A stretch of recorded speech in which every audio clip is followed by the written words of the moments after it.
Good afternoon, everyone. I have the pleasure and honor to introduce Professor Sandhya Limaye, our plenary speaker for this session. Ma'am did her MA, MPhil, and PhD in social work from the Tata Institute of Social Sciences, or TIS, in Mumbai.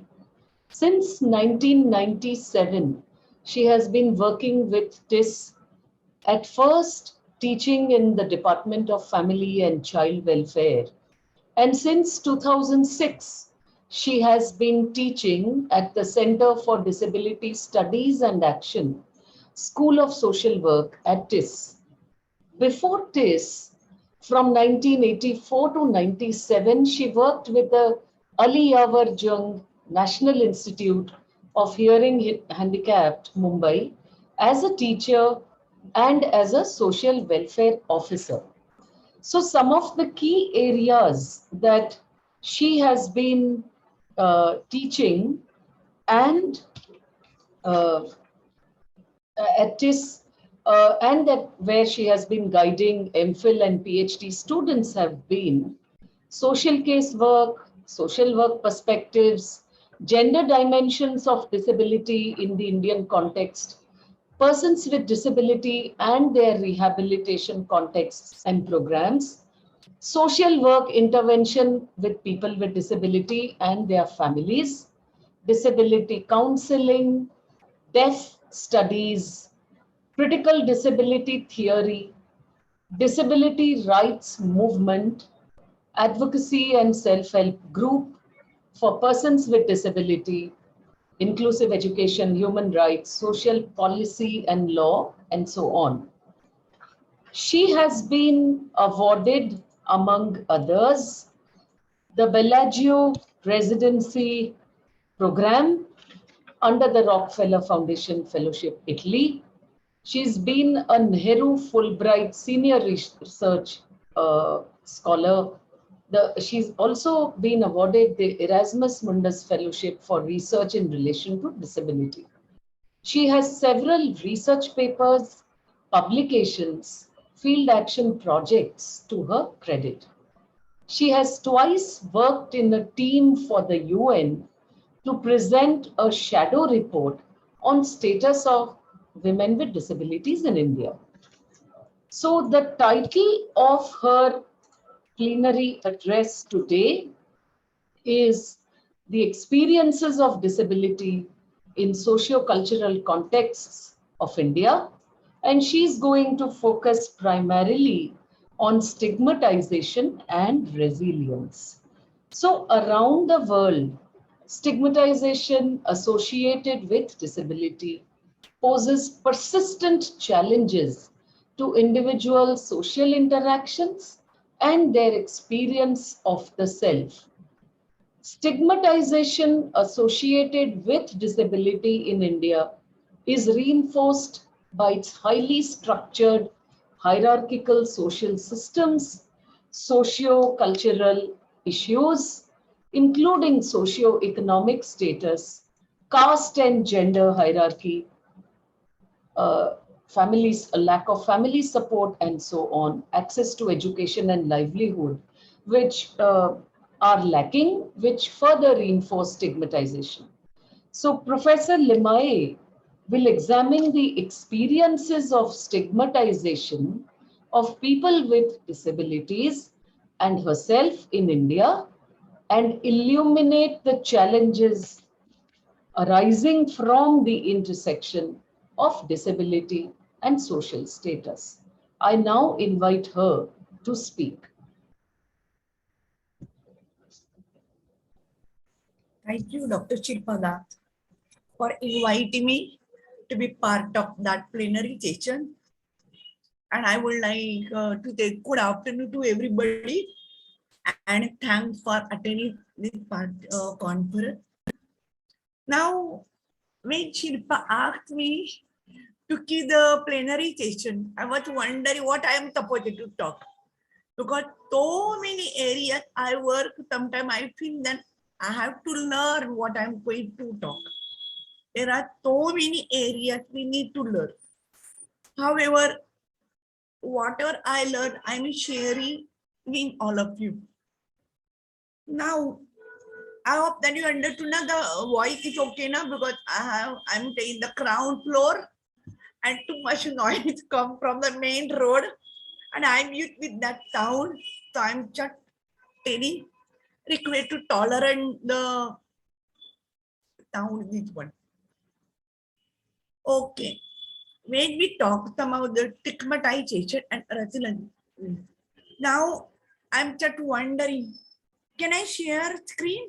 I already think, but I think I have what disable participant screen sharing. Can I share? You can just tell her that she can share the screen. I have given her the.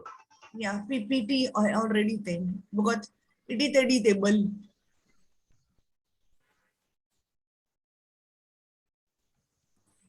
Okay, okay.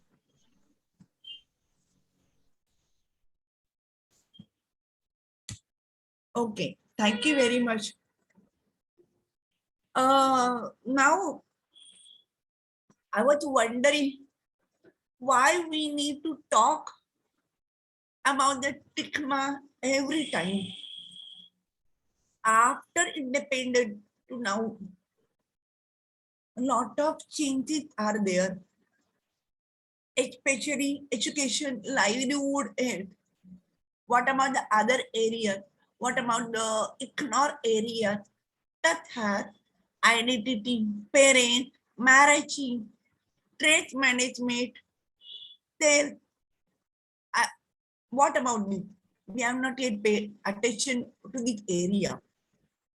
And second is that if you look at the research, many of them prefer to do research with the caregiver or parent or teacher or different stakeholder, but not people with disability. And if you found the research on people with disability, they will select a particular disability like a locomotor disability or visual impairment. But what about the multiple disability? What about the hearing impairment? What about the intellectual disability? Why it happens? Why there is the discrimination that we are doing in the disability region? This is the part of the stigmatization. So when we talk about the stigma, not only society, but we as a disabled scholar and practitioner are also part of the stigmatization process. I'm really sorry to say this one, but this is my observation for so many years, and I'm asking so many questions related to that. Why it happened? Maybe some may accept, some may not accept. I'm not forcing anybody to agree what I think. This is my thought, and I would like to share with these words. Hope in future, the picture will be different. Maybe hopeful picture will come. And therefore, when I'm talking about the stigma, I was wondering, what is the meaning of the stigma according to me or according to you? We typically use the Chapman theory of social stigma. What is the stigma? What is the theory of the social stigma? However, how many of us are able to understand the meaning of the stigma and experience of the stigma? Because it becomes the what? Very difficult to define stigma, because stigma as multi-layer aspect. You cannot recognize stigma within that. I'm giving an example of this one, and that is why I decided to have a very late PPT slide. Only I have a 7 to 8 slide, not more than. But I'm going to explain what is it, what is that. So I already gave the definition, and I think all of you can understand, or there are some participant with visual impairment that I don't know.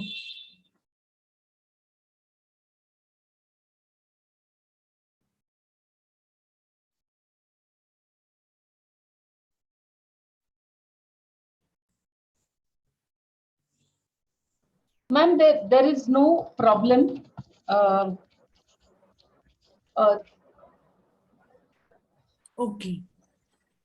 because I have the concern about their right to know what is the on PPT.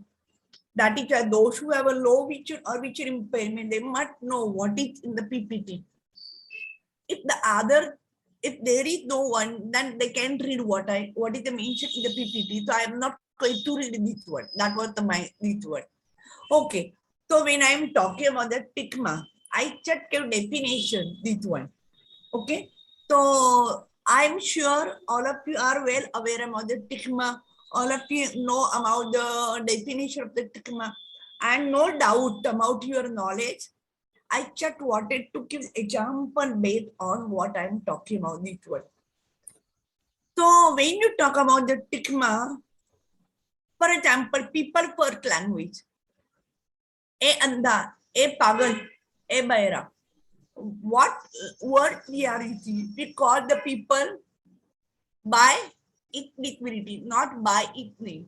I remember one TI student, the girl was telling me, madam, since childhood I'm called as andha, andha, andha. And when I joined in the college, they asked my name, and then he realized that I have name. So how she become the victim of that stigma? And why she become the stigma? Why she become the victim of that stigma? That is the question of this one. Now we are going to discuss about this one. How socio-culture and disability are closely related to each other. So I am not explaining every this one. However, what we are trying to this is one. How stigma occur? That is the one question is there. Stigma at the three types: social stigma, self stigma, and structural stigma. Self stigma is that who I am, what kind of the person I am, how I label myself. Am I not disabled woman? Am I woman with disability? Am I useless woman with disability? That is a self stigma. Social stigma is that how people label you. What are the stereotype labeling, and that affect your social position, social status. That comes. Third one is structural stigma. It is related to the accessibility barrier, and therefore people do not recognize your accessibility right, and they feel that it is not important. For example, if I want to go to the court and I'm using wheelchair, but the court is in the first floor, how should I go to the first floor? And that if you ask the under the RPWD Act or Right to Information Act, they say, sorry, we don't need that. We need to change the structural environment. So that we, all of us are part of the stigma. They don't believe that we really need to change. Anyway, that was this one. Now, when you talk about the stigma, how it arises stigma. So I'm talking about another factor is there. Effect or this one. What are the contributing factor for the stigma? What are the, so I'm talking later on. Sorry, I'm right now because so many thoughts came in my mind, and I think I'm not able to get a flow of thought about how to make this one. So I'm struggling to get this one, and I don't like to PPT. I prefer to talk just like this one. But I thought maybe some of you prefer PPT. That is why I made this one, but I'm not comfortable in that PPT. As a teacher, I prefer to have an open communication and to talk with everybody. Anyway, when you talk about when the child is born in the family, what is the family's reaction to have a baby with disability? The family is shocked. Family is not able to accept. From that onward, stigma start. The family develop the stigma because of the society pressure. Family may feel that to give birth of the disabled child is their karma or previous time. Or society strongly believes that it is your karma, whatever it is there.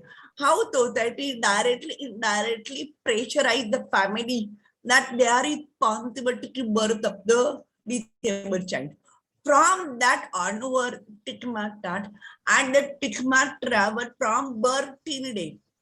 So you have to experience stigma throughout the life cycle.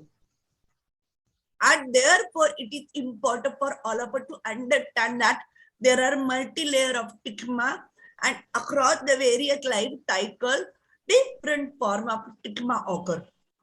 Intensity also occur. And mostly the stigma becomes more prominent during the adulthood year. You become aware that you are different from others.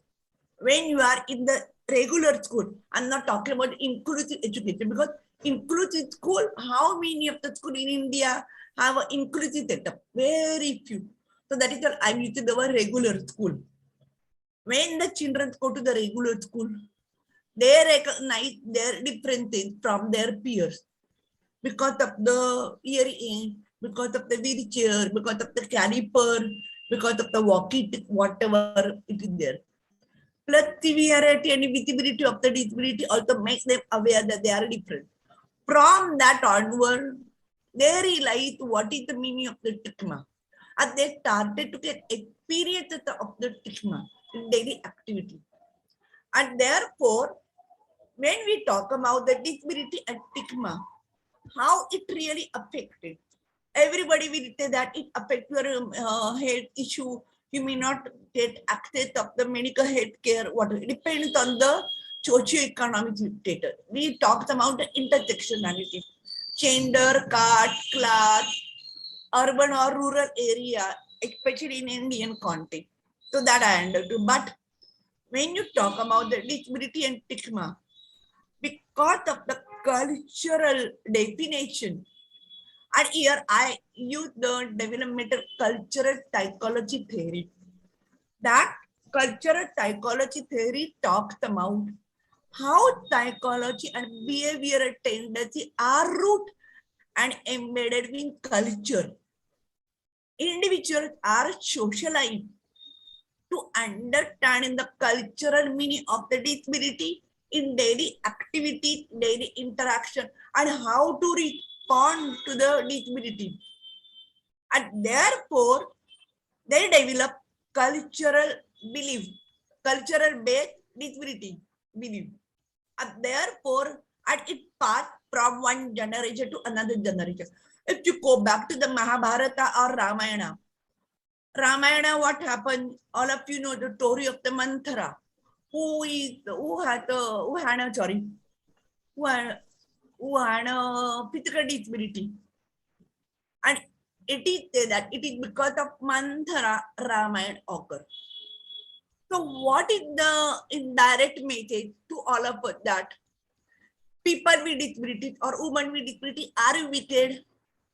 They are responsible for that situation, and therefore it is better to kill people with disability. That was the indirect message come from Ramayana. Or if you look at Mahabharata, that Shakuni, Kauravat maternal uncle Shakuni, who was also physically disabled because of Mahabharata occurred. So if you look at the folk story, how the story convert into the cultural belief about the disability and how it passed from one generation to another generation. And therefore, it becomes very difficult for all of us to remove the cultural based belief. It takes the time. You cannot change, you cannot challenge it. However, today we are lucky. Many people with disabilities are aware about their right. Lot of public education, community education are given to change the attitude toward the disability. But if you look, majority population who are strongly influenced by religious culture, they still believe that disability is a curse, disability is a karma. And therefore, it becomes difficult for the people with disability to face the stigma and to live in the stigmatized life. So when you talk about the influence of the folk story in the daily activity, that how it affects education, it affects livelihood opportunity, it affects low self expectation, it affects social interaction, it limits the participation. I'm not with the lead, all of you are well aware, but I would like to focus more on two major areas, self and social interaction, because less attention has been paid to this area, self and social interaction. Why people with disability are deprived to participate in the social function activities? Why social interaction is limited? Possible that many people do not know what is the meaning of the disability. Many people may not know the how to help people with disability. Many people may be uncomfortable to this word, or many people wanted to enjoy their supremacy. I am telling you one example of this word. Just last week I was in Karnataka, and I was taking the training of the woman with disability in the Karnataka, rural Karnataka. And one Angadwadi teacher who had the polio, she was telling me that my boss give me so much trouble because he told her that I am happy to observe how people with disability suffer, and I would like to torture people with disability because it is the exercise of my power.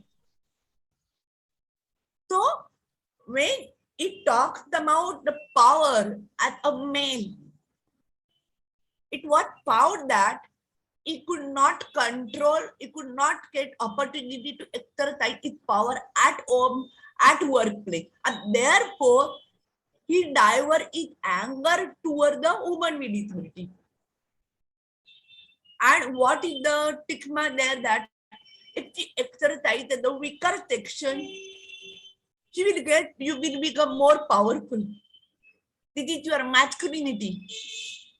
So how this belief shape negative attitude towards the disability and people with disability, and encourage to give more torture to the people with disability, especially women with disability. That was the example I'm giving this one.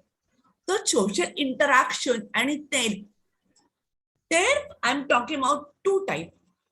One is me and the second is I. Internal self, that be who I am, what kind of the person I am, what kind of the person I want to become. That is the self, internal self, that is the me. And disability does not affect that me because I'm a comfortable of my own body, I'm a comfortable of my own situation. I can do what I want to do, and therefore I'm happy the way I am. So it is the me.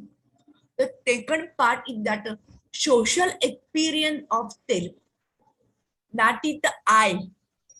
How society perceive you and how society treat you. Maybe discrimination, maybe give it torture. Maybe for you to behave in according to society expectation. And the social experience of their influence internal self. That is, I influence me. However, both are reciprocal in nature. But in India, we don't bother about the I, me.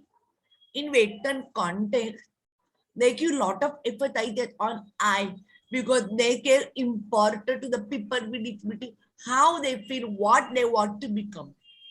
Whereas in Indian context, we strongly emphasize on social experience of them, that is I. That means society pressure people with disability to behave as per society expectation. And we have very hardly research of this area because it influences identity.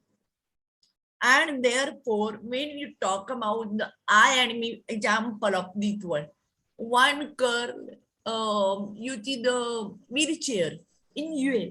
When I met in UA, she was telling me, I don't understand why people is calling me as a mobility problem. I'm a wheelchair. I can go anywhere I want to go. So I'm not a disabled. So how she perceives herself, at a non-disabled person because she is able to move anywhere with the help of the wheelchair. But society reprimands her that no, you are disabled, you cannot do this, you cannot do this. So the question is that who I am, what kind of a person I want to become, and how I am forced to become a person as per society expectation. And that conflict occurs, and it is because of the stigmatized life. And that area has not been pay attention for that. So everybody talk about the stigma, and I'm focusing on that self and that internal thought and belief because this is very important for me to understand this process. This one. Another example of this one, that one girl, she is the carrier, and she was telling me I'm a comfortable than I'm a disabled because I have a group of the people with disability and they support me. That means support network really help to overcome her disability or complaint, and she managed to live without much complaint. However, she told that my parent told me that now we have to attend the function, practice to walk without caliper. I don't want to carry caliper in the social function. I don't like if the people talk about your caliper. So how parents, because of the society, because of the fear of the what is fear of the society, attitude and perception, how parents become victim of that stigma and they force their girl to act as a normal one. So this is very important to understand how that is the word stigma at multi-layer levels, stigma at a various aspects, and therefore we have to understand that kind of the stigma. And therefore I can use it. Another, what I found based on I was working in the self and stigma, it is also found that how people with disability develop their own identity. There are a lot of theories talked about the disability identity. You can search in Google of this one. But based on my experience in Indian context, I can tell 4-5 examples of this one. One is that I am not a disabled. I am a normal. You label me as a disabled. And therefore, I prefer to be with the normal people in the normal world. That means example of the eerie or blind. This word. I am not a deaf. I am perfect. I can hear. And therefore, I am a part of the eerie world. So one group deny or disability. Second group is that they accept disability, and but they want to be part of the non-disabled world because they feel that they are more comfortable with non-disabled world, so they prefer to be non-disabled world. Third group is that they are comfortable with disability, but they prefer to be part of the both world, hearing world and deaf world. So they try to be part of the both world. There are many people with disability in India who are a part of the both world, like people with visual impairment, people with locomotor disability. They are part of the both world, and they also realize that it is better to connect both worlds together for the benefit of all. That one. Fourth one is that they accept disability, but denial remains same. They feel that one day I will be all right, I will be normal, and I will go back to the normal world. And therefore, they are taking every time negative attitude towards self and towards society. And that your identity becomes the strong, what is it, that it becomes the difficult for you to overcome this feeling. So that was the example of this. So let me go further. So I wanted just to give example of this one, what I am talking, and I am focusing more on the stigma related to the social interaction and self and identity. That was my major focus of this one. because I strongly believe that if you look Erikson theory, that how personality, how identity shape across the life cycle, but it is not happen in case of the people with disability. And therefore, the question to all of us as a research scholar, why it is not happening, what we can do for them, or if there any other theory that we can develop for them. That was the many questions come up in our mind. So I'm giving example of this. So I'm not reading this. So I mentioned it's very clear what I talk about this one. And then why it is important, critical, because of the transition into the adulthood. Up to adults get parents are there to protect you. But after that, you have to take care of yourself. And therefore, to work on the self identity and stigmatized like it's very important to develop positive transition in the adulthood. Now I'm talking about the resilience. I'm not giving the lecture because I'm sure all of you know very well what is the meaning of the resilience. So what are the sources of the resilience? Not the support from the family member, friend, educator, NGOs, or how you develop capacity to negotiate, and how you overcome that. All is part of this one. So I'm not repeating this because I'm sure all of you know very well. Now I'm talking about Indian context. I just give idea about the stigma. What about the in Indian context? What are the major factors that influence stigmatized life? And therefore, I mentioned it very clearly that if we want to understand the experience of the people with disability, that we need to examine their everyday experience in their relationship with others, including home, school, community, belief, practice, card class, rural, urban, access to any services, because this is my observation. I'm also PhD guide. I'm also PhD examiner. When lot of PhD come to me for the at the examiner, I also read this one, and I found that they are focused on that particular area to understand people with disability experience. However, they fail to recognize the other aspect that influence the person with disability experience. You cannot have a fragmented experience.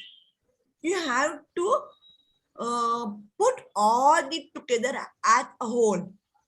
Because if you look at the theory, that change in one part affect the other part, and we fail to understand. And that is why it is important for all of us to understand that how individual with disability or person with disability or woman with disability, how they experience, especially school or workplace or community, disabled community, non-disabled community, and what are their belief practice, what are the intersectionality.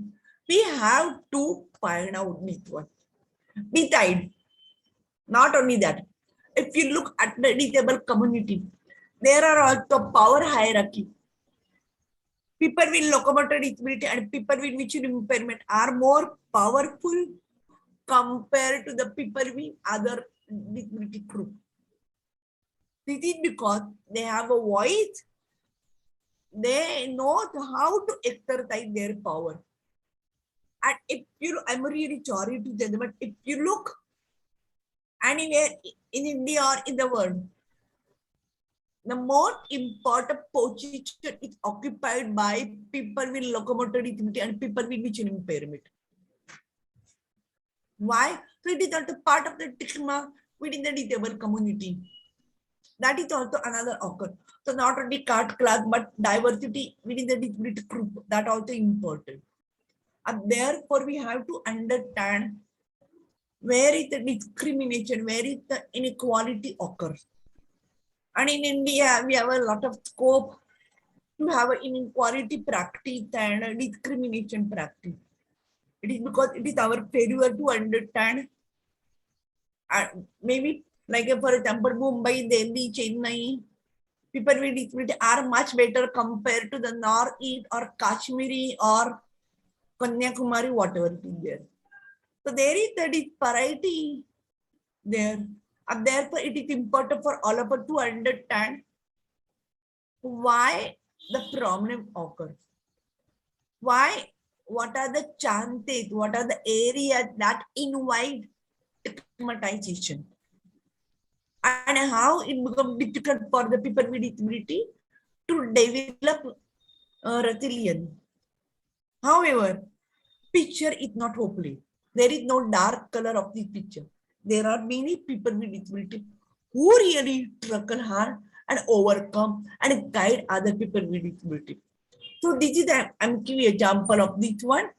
Maybe in the disability in India, karma, Hindu religion. So I'm talking about this. So compared to the Western context, Indian context has more difficulty to interpret and analyze because of the diversity, because of the intersectionality, and therefore we have to keep in mind. And this is my request to all of you. Maybe some of you have a PhD guide. Maybe some of you are doing PhD.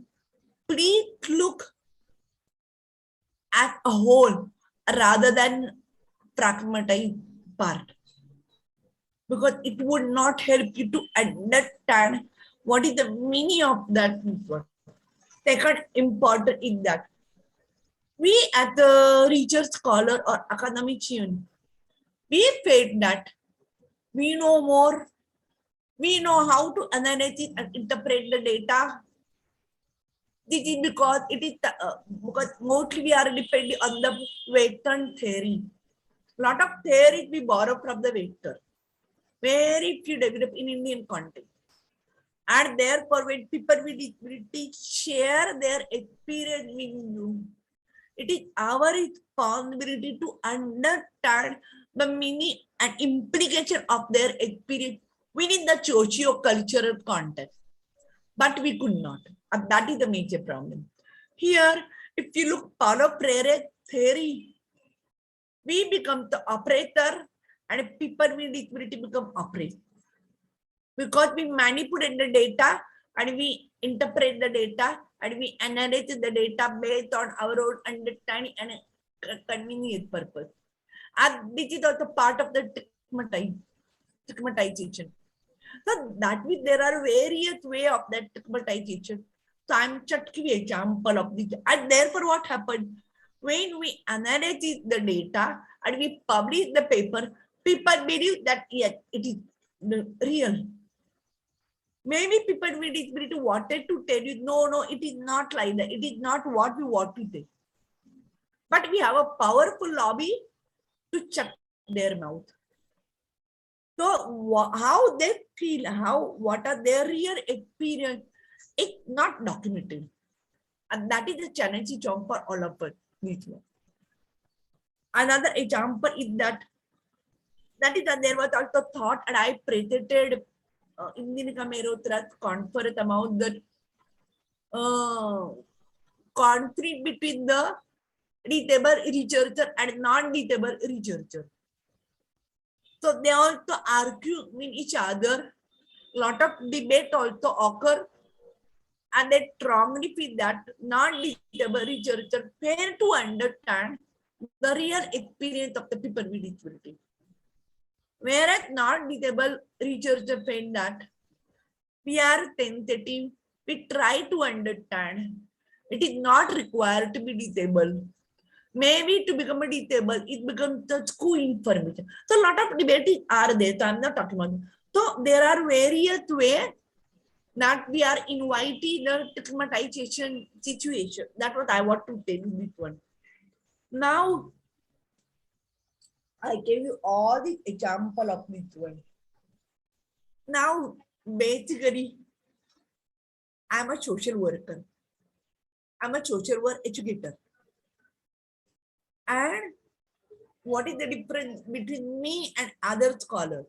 According to me, I'm not invited the debate or argument. I'm not saying anything. But at the basically social work, by profession, I strongly feel that we should take some action to help people with disability. So when you talk about the stigma and the resilience, everybody will give a lot of thought. They will give you example one by one. They will put theory, like I mentioned, what theory, Chapman theory, Erickson theory, or cultural psychology theory, or Paulo Freire theory, again, or ecosystem theory. I use all this theory while explaining about the stigmatization. Okay, all of us are well aware about that. But after that, what? What we are supposed to do? To come to know about the experiences of the people with disability, how to change their life based on their experiences and make their positive experiences, how to transfer into the positive experience.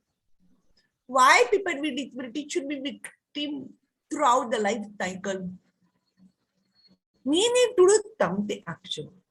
And here I would like to say one thing that everybody talked about medical model, social model, blah, blah, blah. It's okay. There is also question about the medical model as well as social model. There is always question. So what I'm trying to tell you that I'm not focusing on the social model or medical model. I'm not saying that it does not have importance. It really helps to examine our attitude, our bias, and our understanding toward the disability. That really helps. However, it has also limitation. Now I am not going to discuss about that benefit and limitation because this is not my topic in this one. But what I'm trying to tell you that, so when you talk about the stigma, how to help people with disability to work or to deal with stigma, how to cope, and there are very few research on it. Second one, I'm not seeing what action has been taken by the organization or by the people with disability to change the situation. Possible, there are many NGOs in India, lot of registered and unregistered NGOs in India, and they must have done. There is no documentation, and therefore we don't know that how much effort they have made. It's okay. I'm not saying it, but what I'm trying to say that it is important to have a documentation what they have done. If not, we require to educate public what action should be taken. And therefore, I mentioned this one. I work from 2000 onward on the youth with disability related to the stigma, identity, self, and social interaction. From 2000 onward. And it was a part of my Fulbright subject. And I took the project with it in collaboration with University of Minnesota. And then we also had a workshop in TI that related to the disability and identity from the multidisciplinary perspective. However, we could not achieve that objective. What was my thought that I wanted to understand about the stigma from multidisciplinary perspective, like anthropology or anything, but it could not happen. Maybe it is a new area for many of them. Maybe they could not get chance to examine, but I think, I hope I gave food for thought to many of them. This one. So from 2000 onward, I am working in this area. I work for so many areas. I also work this one because this is my passion.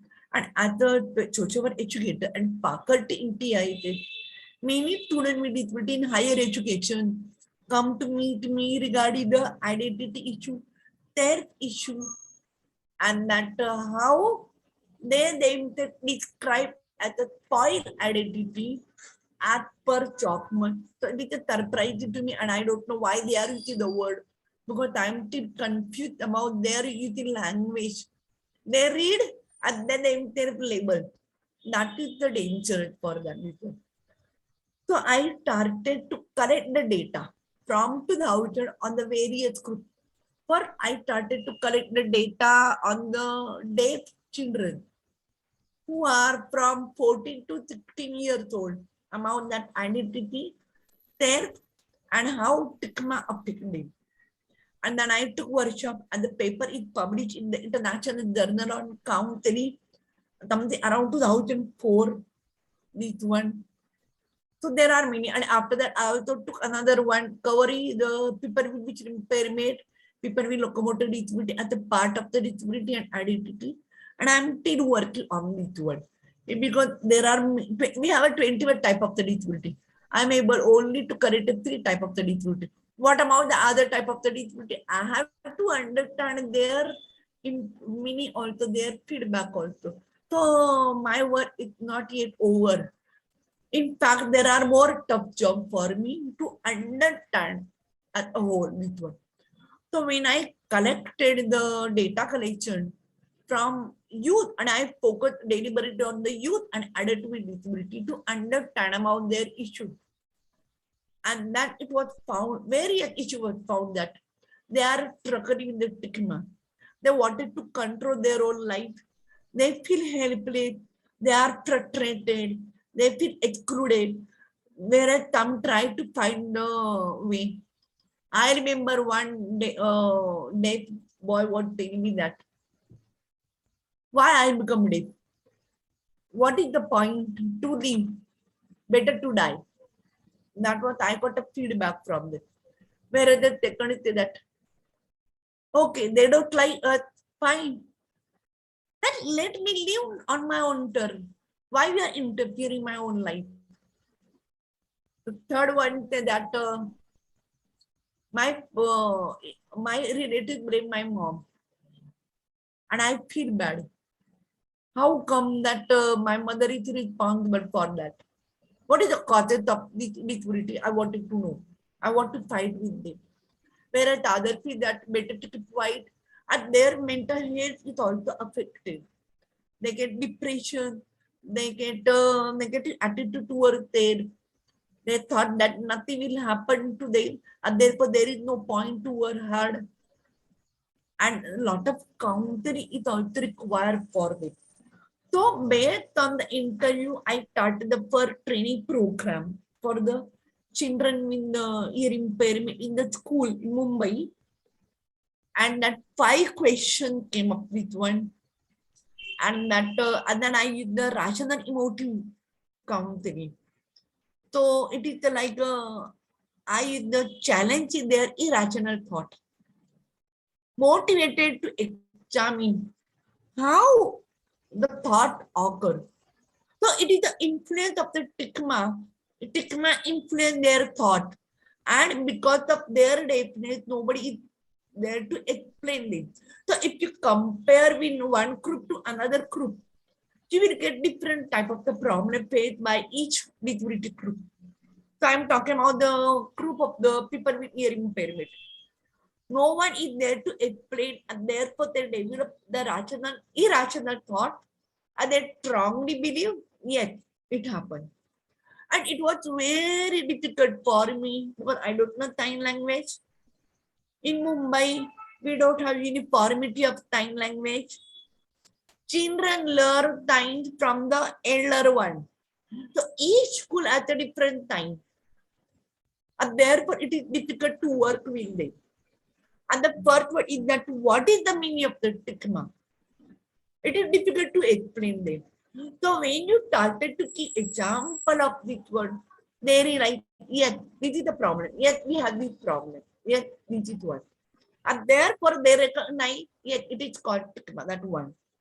Second one is that many thought came out with one. They share a lot of issue with them. And they made it very clear that it is because of this, because this problem. It is because of this, because the problem. And then I identify 5 areas. Why I become deaf. That nobody loves me because I'm a deaf. Or if I am not deaf, I would do much better this world.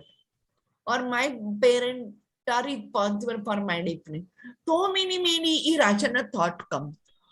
So the challenge is what that I took one by one topic, asked them, what are the sources of the irrational thought? Because stigma is embedded in the culture and it's difficult to identify and difficult to reduce its impact. And therefore, you have to struggle to explain them what to do, how to do. Because this is on their experience. And many of the children come from the lower socioeconomic background, and mostly they are the lower caste. They are in the slum area of Mumbai, and many girls with disability find difficult to express their feelings.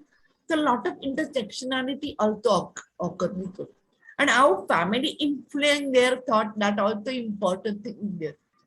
So when I was challenging the irrational thought, I had to keep one thing in my mind.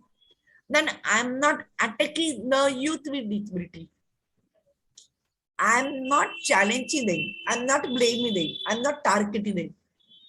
In fact, I'm attacking their thought. And it is difficult for them to understand the difference between attacking on them and attacking on their thought. It's very difficult for them to understand the difference.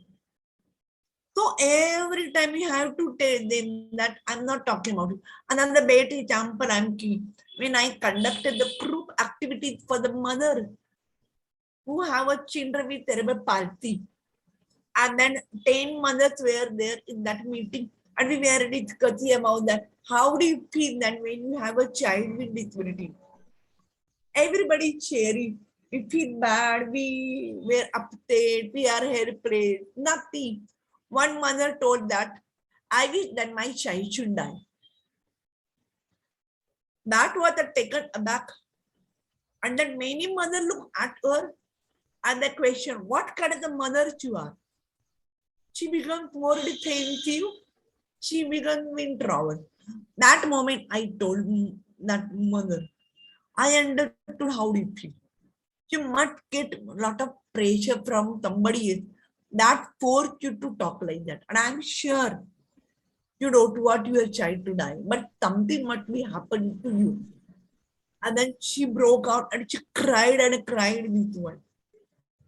And how she becomes a victim of that stigma, that she is responsible for that.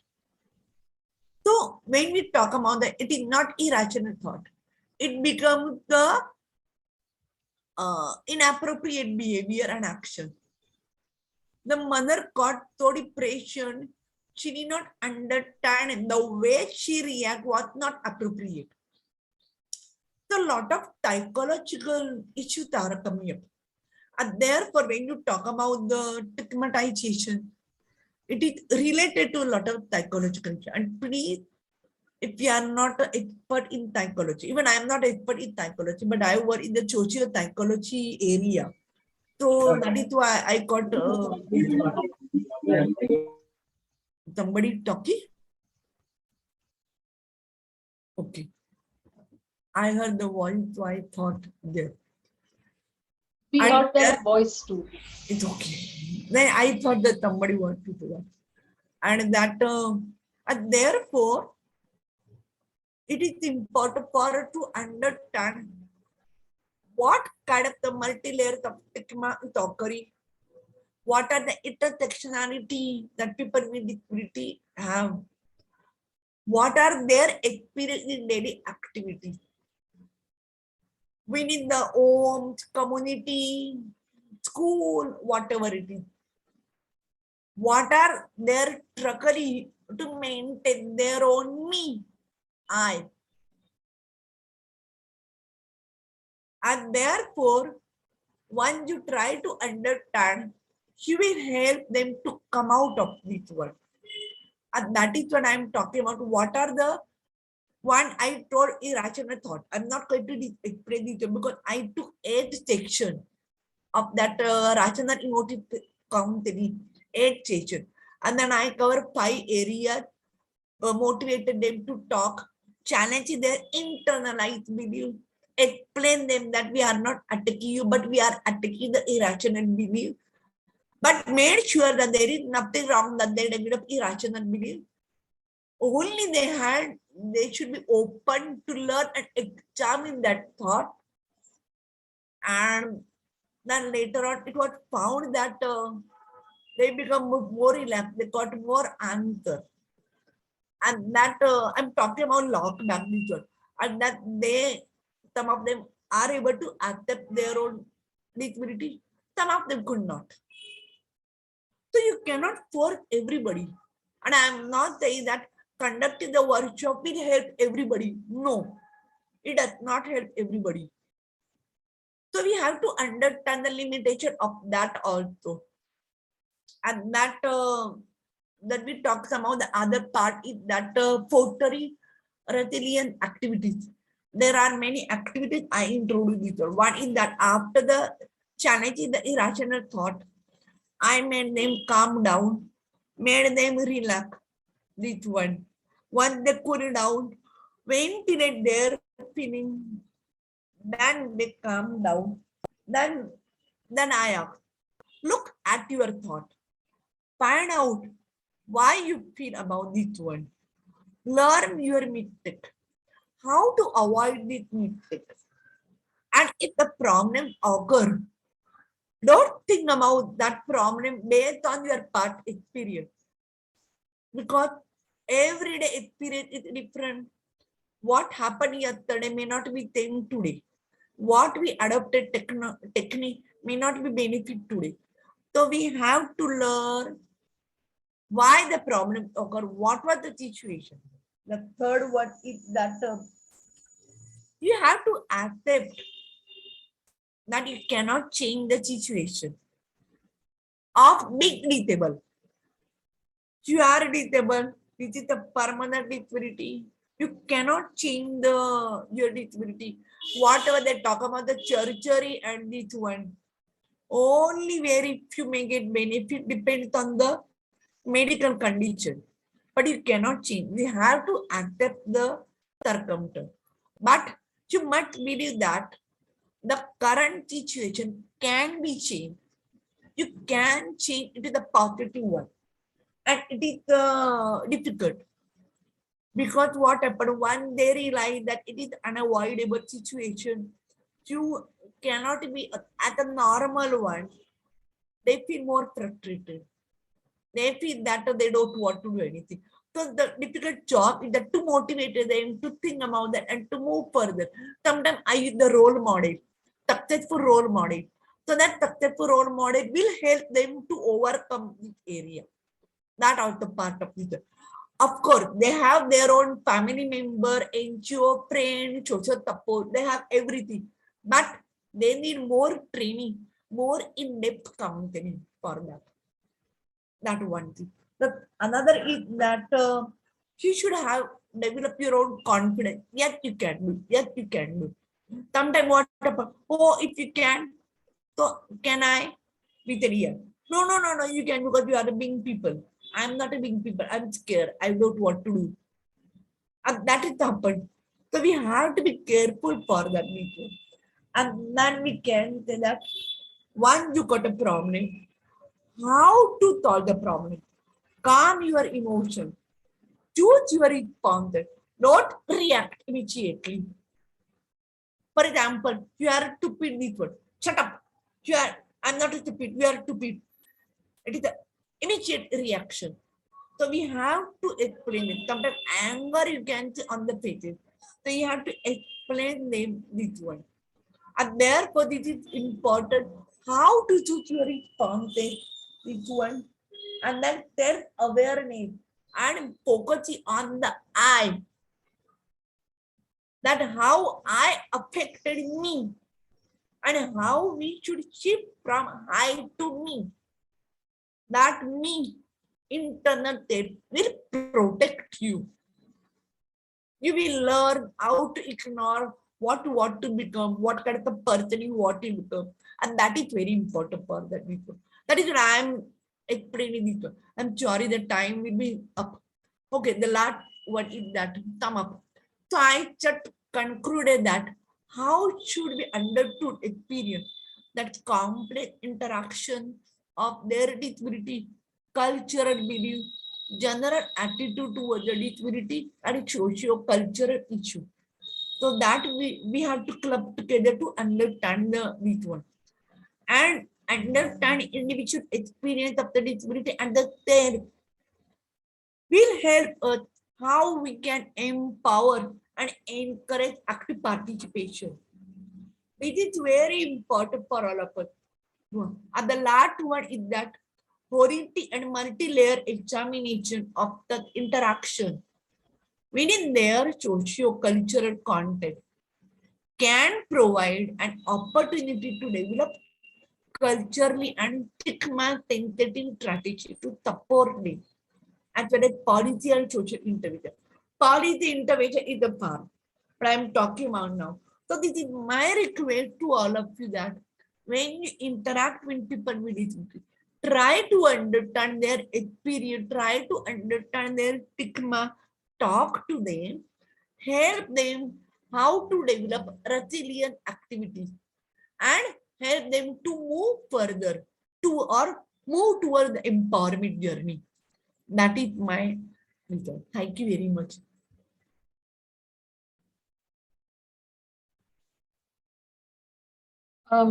Thank you so much, Sandhya ma'am.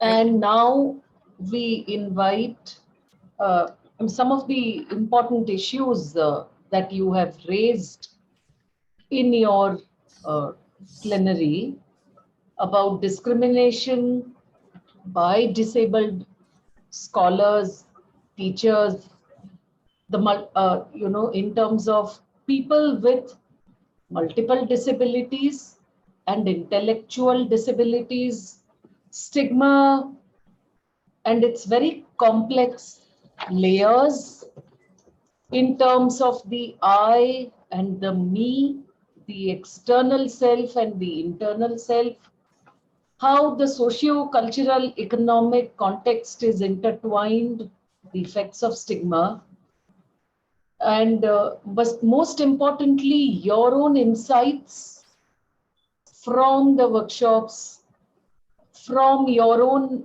the projects that you have worked on with respect to people with disabilities, their families and communities, and the many ways in which you have pointed out towards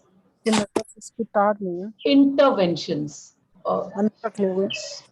So now we invite questions. Please drop your questions in the chat box. यार कर लो इसको थोड़ा सा. हाँ जी, क्या बन रहा है?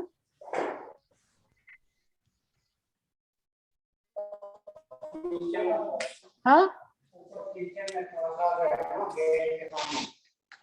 अच्छा.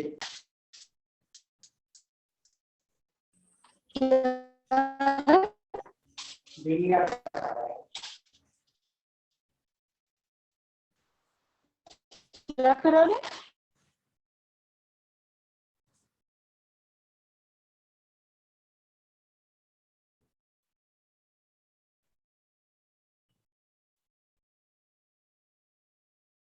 Okay, no problem. The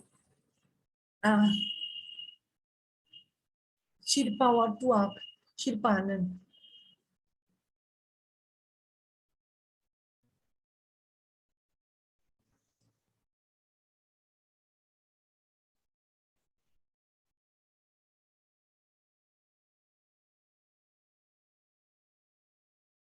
That's a good suggestion. Kautuk Kashyap talked about that if disability studies should become a part of the mainstream curricula from primary education onward. Very important suggestion. I agree with you. See, you cannot force everybody what to do, how to do. Even me, I'm not a part of the disability studies, but I choose different path. Shilpada also choose separately. Shilpanand also did different. So you cannot force each one. Whatever you have a passion and area of interest, you select. But what Kautup talked, I really agreed with it. We really need to do a lot of work to change the situation.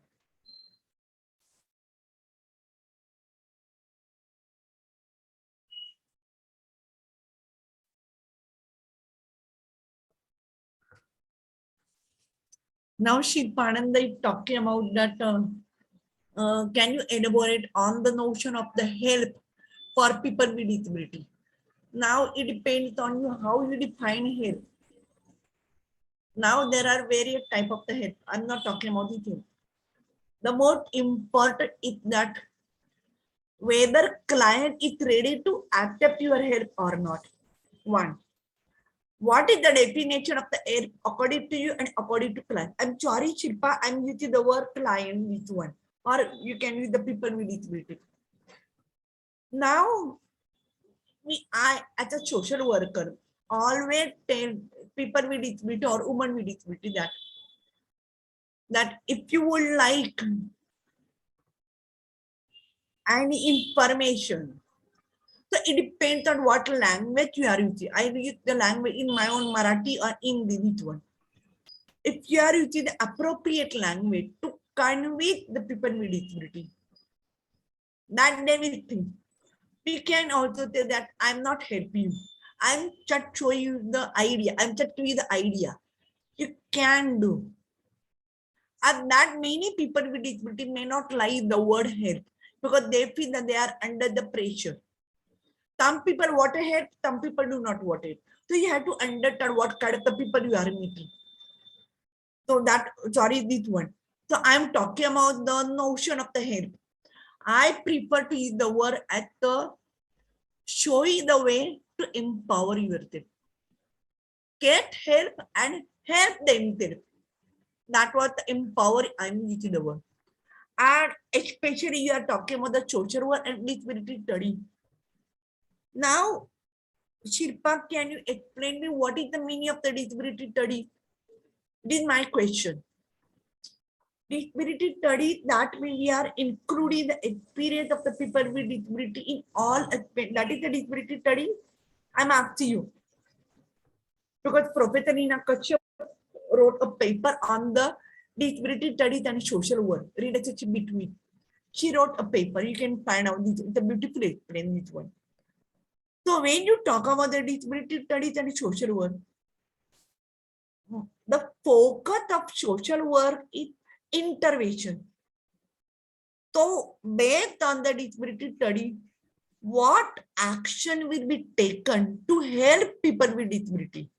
Or what action will be taken to show the way people with disability for empowerment, then you can do. However, in India, we don't have much work on social work and disability study. Only 10th for disability study, but we are not doing much work. And that is the problem with one. I'm sure I'm not giving the appropriate answer to you, Shilpa, because there are so many things I would like to discuss, but anyway. One more question. I think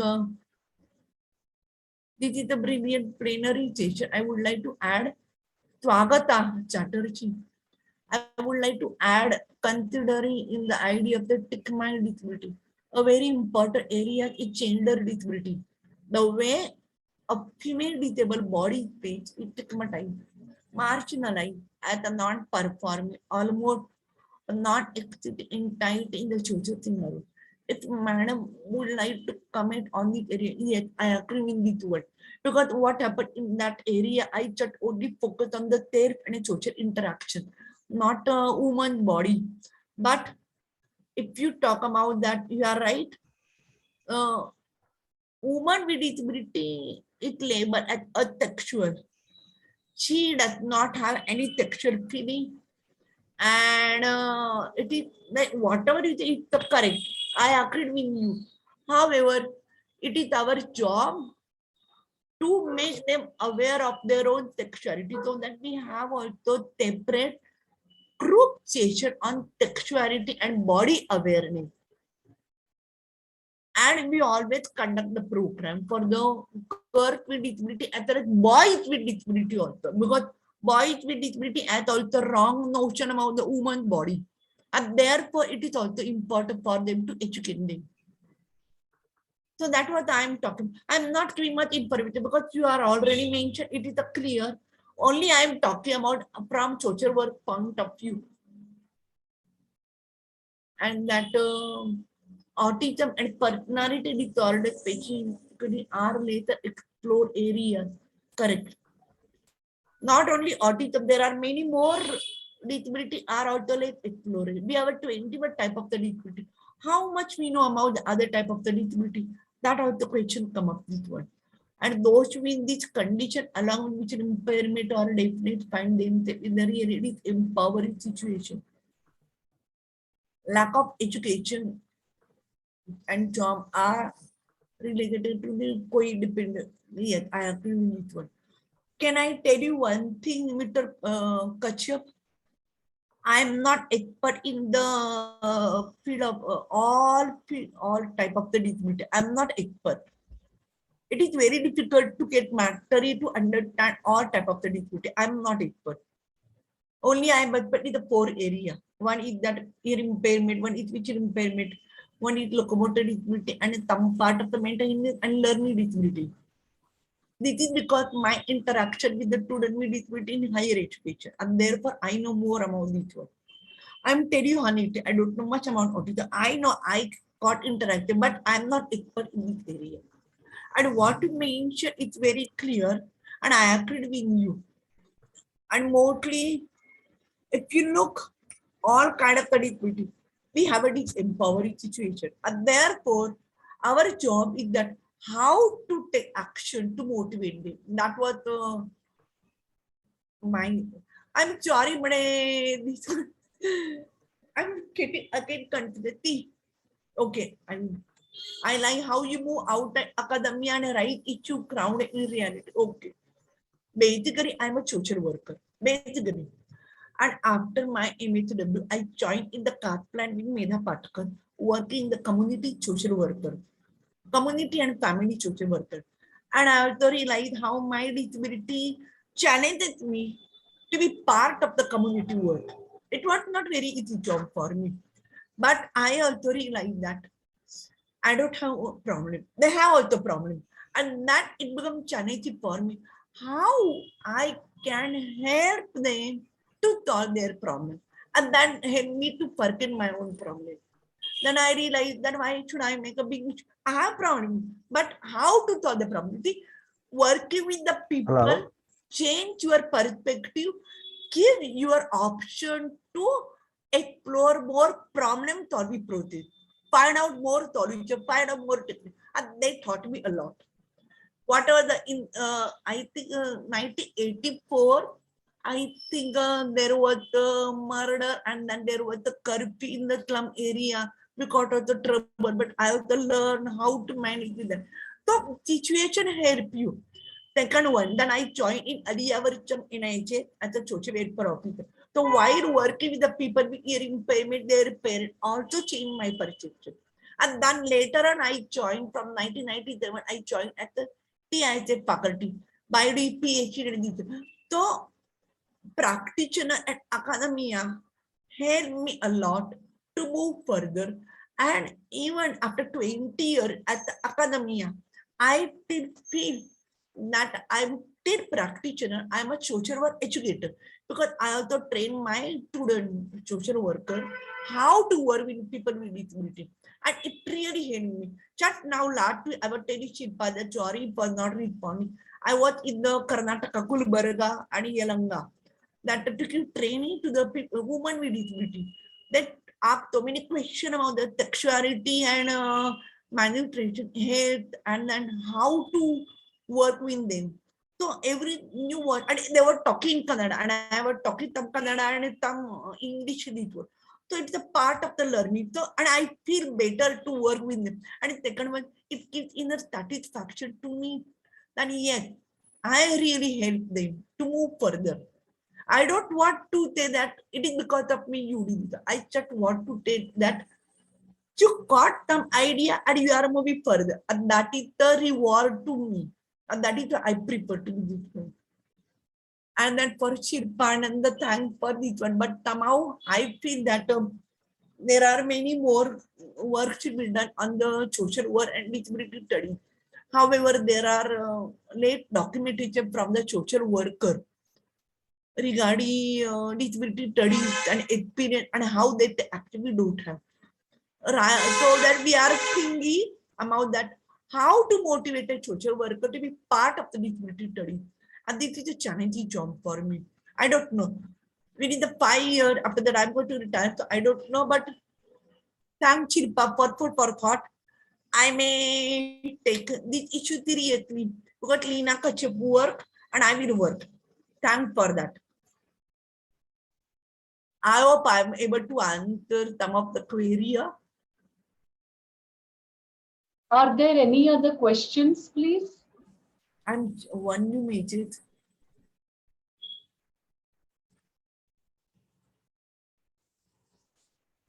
Any other question? Please raise your virtual hand, else we move ahead.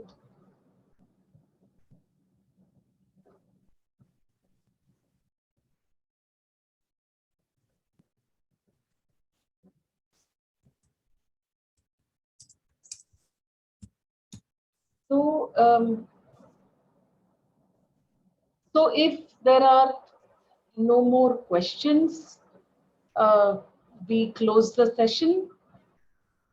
Thank you so much, Sandhya ma'am, for accepting IDSC's. Oh, there is a question.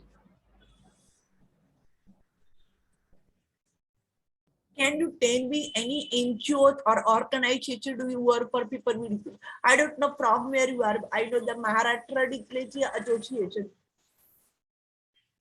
I know Maharashtra Dyslexia Association. Maharashtra Dyslexia.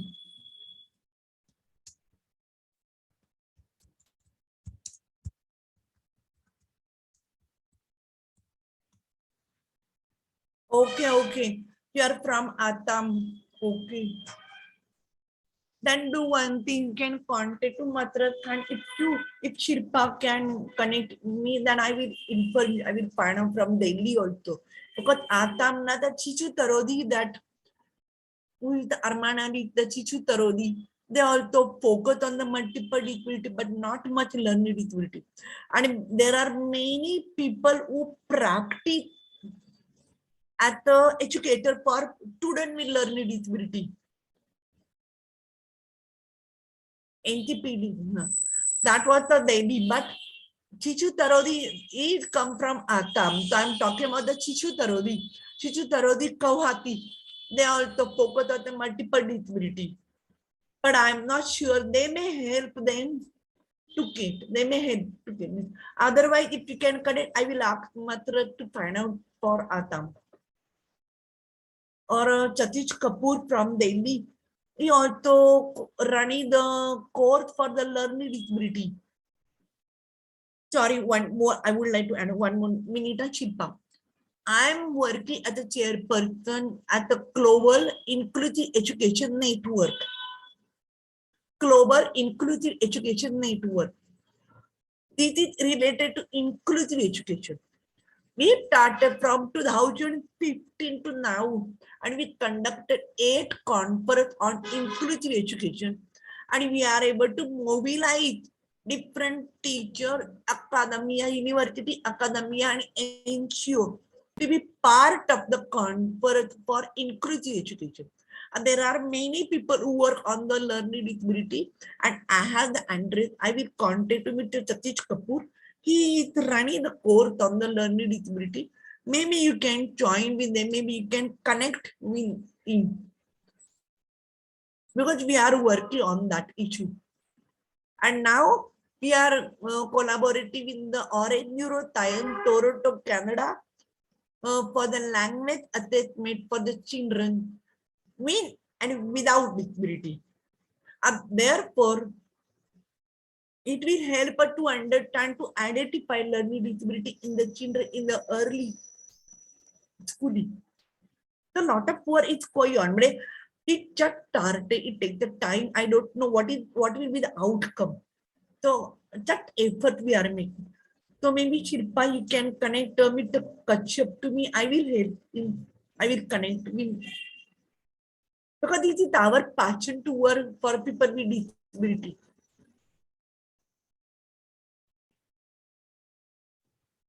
Thank you. Thank you, Mr. Kashyap.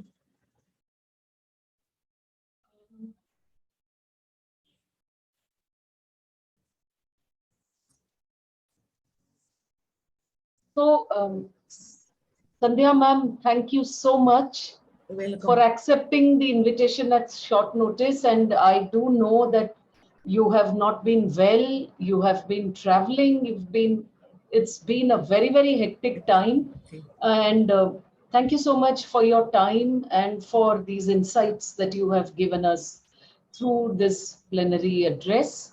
And I'm sure we've learned a lot because, as you rightly said, practitioners in academia are also needed. Thank you very much. Welcome. And to everybody, we just need to let you know that we shall begin the technical sessions from 4:30. So there is a break now and we begin the next session at 4:30. Thank you, everyone. Thank So you, I ma'am. will answer Shirpanand later on. Yeah. There are a long way to discuss among that. Okay, bye. All the best.